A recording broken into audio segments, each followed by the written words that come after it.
Hello again Internet, Astro with Roro here. Today we're going to be putting these two very capable cameras head to head in a series of tests to answer a question I've seen asked a lot online. Which one is best for you to buy? As always, a quick disclaimer about this gear. The QHY268M is my own personal camera. I purchased it from an independent retailer and I've owned it for about 18 months now. On the other hand, the ZWO-2600mm was sent to me by ZWO to be part of an earlier review I did on the ASI Air. They didn't ask me to create a specific review on it, and in fact they actually don't even know I'm making this video and putting it up against the 268M. With all that out the way, let's start with how these two products are similar. Both of these cameras use the same crop-sized Sony IMX571 sensor, which is backside illuminated, natively 16-bit, has 3.76 micrometer pixels, and is free from amp glow. They also both have a solid metal housing with a TEC cooler and integrated dew heater to remove any dew that could be forming on the sensor glass. Up till now you may be thinking, wow, geez, these sound really similar. But let's see how they fare in each of the 6 tests I've created to push them both to their limits. Just before we start though, which one do you think will win? Leave a comment below with your predictions. Test 1. How cool are you? One major benefit of using a deep space camera is the ability to cool the sensor to a consistent temperature. Firstly, this makes creating a dark library incredibly easy. You can ensure that the camera always operates at a predefined temperature that exactly matches your dark frames, so your calibration process works optimally.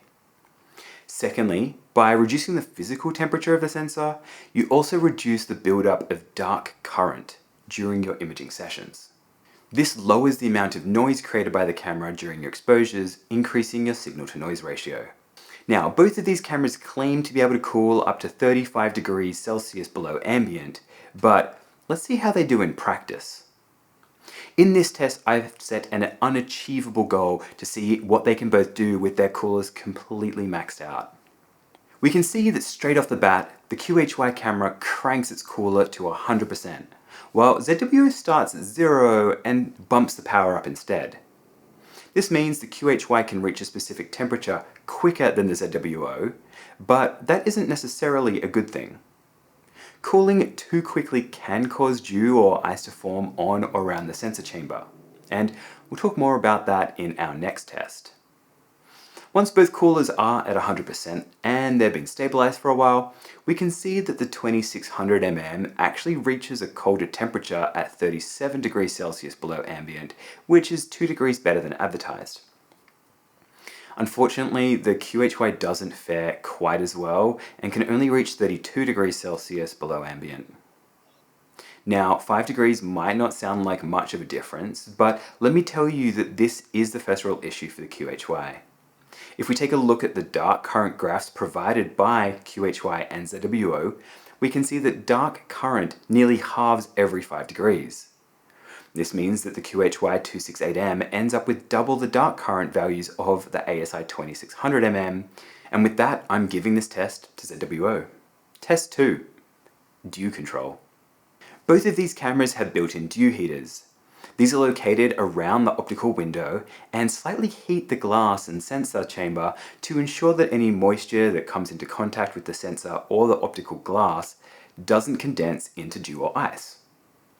We all know that dew can be an issue for our telescopes, but with how cold these cameras can cool, it's especially important that they can keep that window free of condensation. This is where cooling too quickly, as I mentioned in the last test, might be an issue for the QHY. To test this, I left both of these cameras out on a night with very high humidity. They had their coolers set to negative 20 degrees Celsius and were left exposed to the open air for 3 hours. Impressively, both cameras passed this test with no dew or ice forming on either's optical window. There is one minor difference between the two cameras from a dew perspective though, and that is that ZWO have given ASCOM control to turn on or off the dew heater. If you wish, you can toggle this off to save a little bit of power if you are confident that you don't need it. QHY does not offer this and always has the dew heater running. Since both cameras passed dew free in the test, I'm giving each of them a point for this one, bringing our running total to 2-1 in ZWO's favour. Test 3. Back focus. Each telescope is a little different, but many are designed for optimal performance to occur at a specific point behind their final optical element. This point is called back focus. It's a measure of how close or far away your camera's sensor needs to be to have the smallest and sharpest stars across the entire optical field. If your camera isn't able to be at this point, your stars will start to have weird shapes to them, and you'll see a lot of color fringing as different wavelengths of light don't correctly line up. A common back focus requirement is 55mm. So, how easy is it for each of these cameras to reach that point?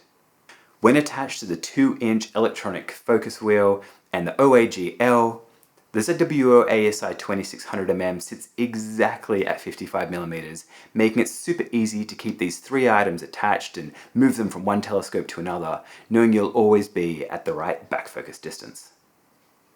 QHY actually manages to reduce this down to 44mm when attached to their CFW3L and OAG-M. They then include 11mm of spacers, which will bring you up to that 55mm back focus distance. This can help if you're using other accessories like a camera rotator or a Crayford focuser and are tight on backspace. There is a slight sacrifice for this though, in that the QHY off-axis guider does have a smaller pickoff prism than the ZWO one.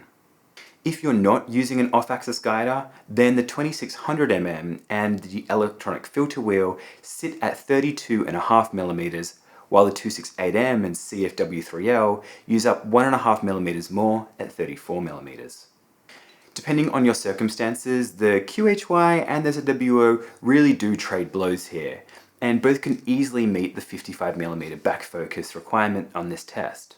So, 3-2. Test 4.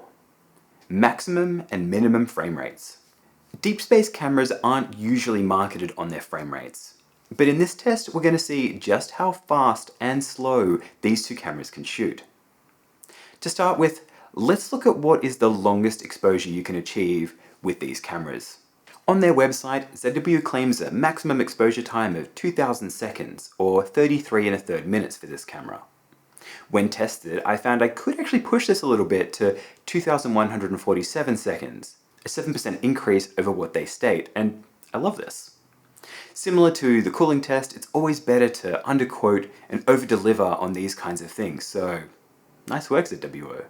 Now, while 36 minutes is certainly enough for most astrophotographers in a single exposure, the QHY26M is rated for up to 3600 seconds, making it all the way to the hour mark in a single photo.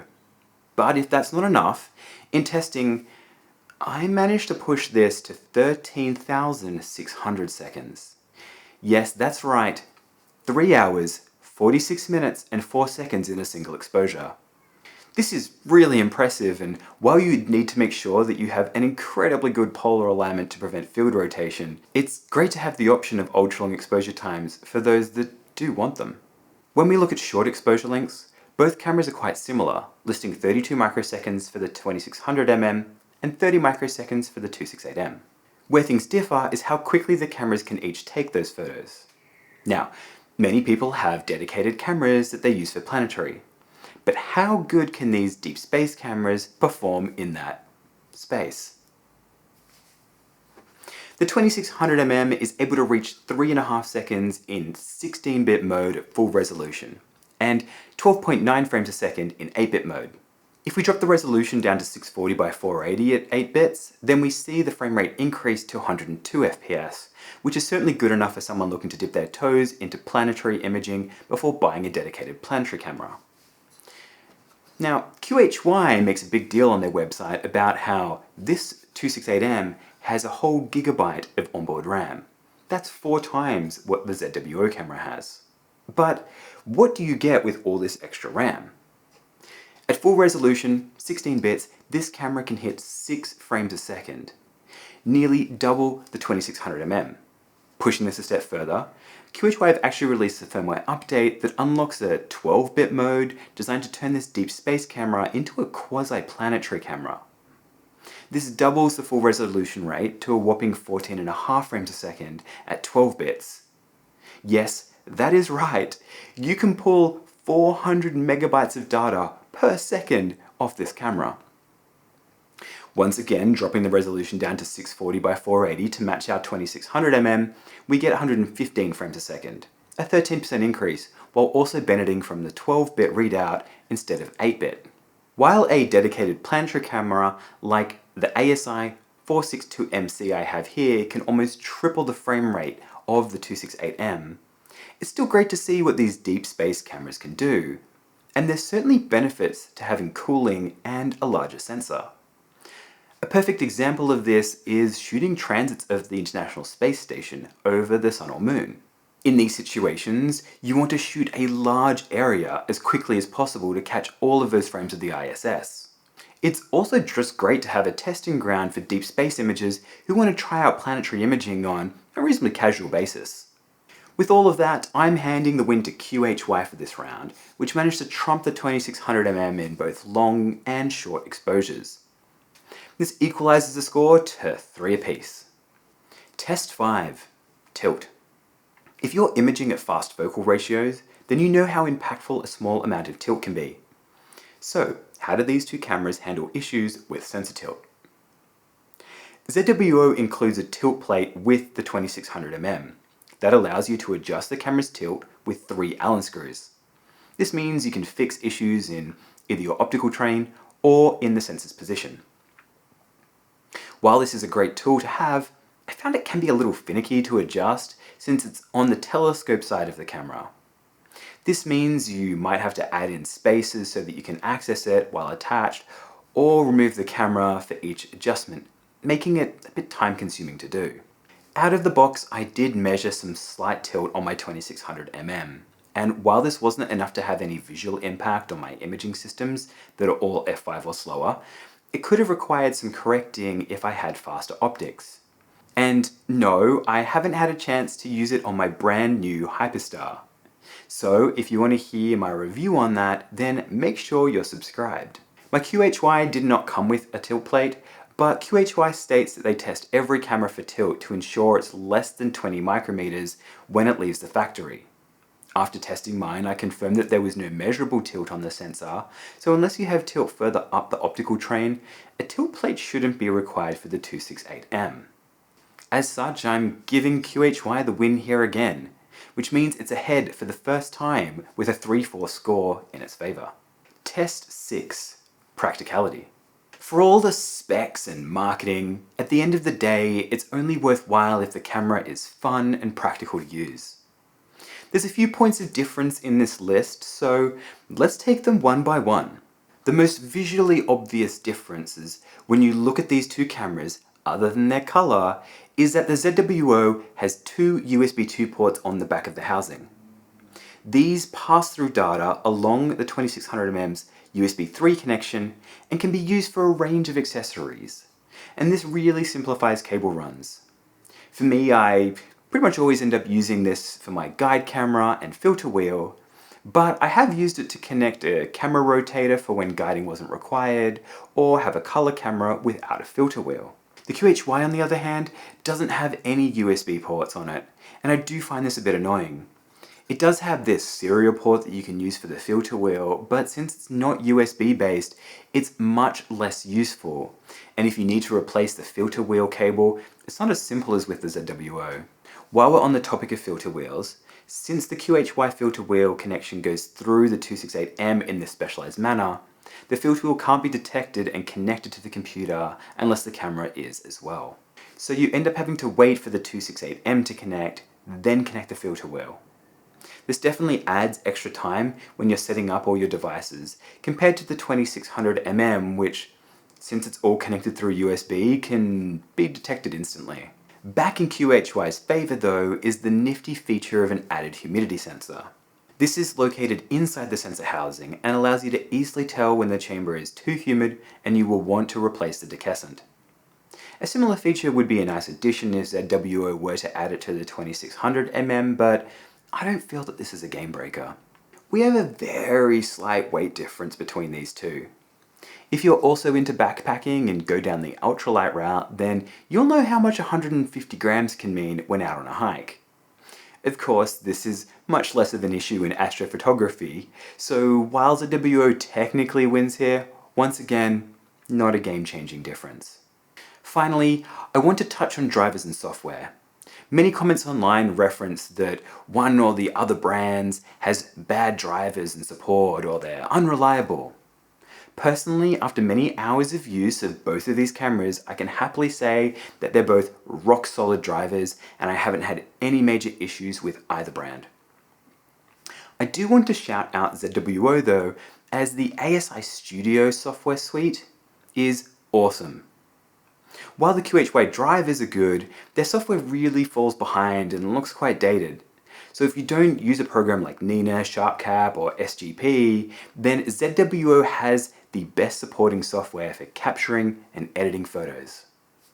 Because of this, I'm giving the practicality win to ZWO, equalizing the scores to 4-all once again. All of this has been a wonderful theoretical exercise, but it's time to walk the walk and put these cameras in a side-by-side shootout. So, to wrap this up, I'm going to head outside and take some photos of the Running Chicken Nebula. Well, I ended up capturing 3 hours of images with these two cameras, and to ensure that it was a fair test, the Running Chicken Nebula was imaged for 1.5 hours just before and 1.5 hours just after the meridian. This means that each camera had an equal opportunity to perform, as I did that swap right at the meridian.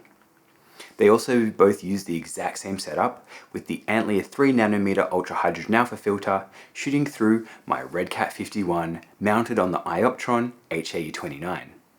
If you're interested to know more about this specific mount, then make sure you subscribe as I have a full and detailed review of it coming up. So here we are, 1.5 hours each of Hydrogen Alpha. At first glance, we can see that both images really look fantastic. It's a great feat to this sensor, as well as both QHY and ZWO's implementations of this camera, that it's so easy and simple to get these kind of images. Zooming in, we can see that both of these images look nearly identical, and that's great.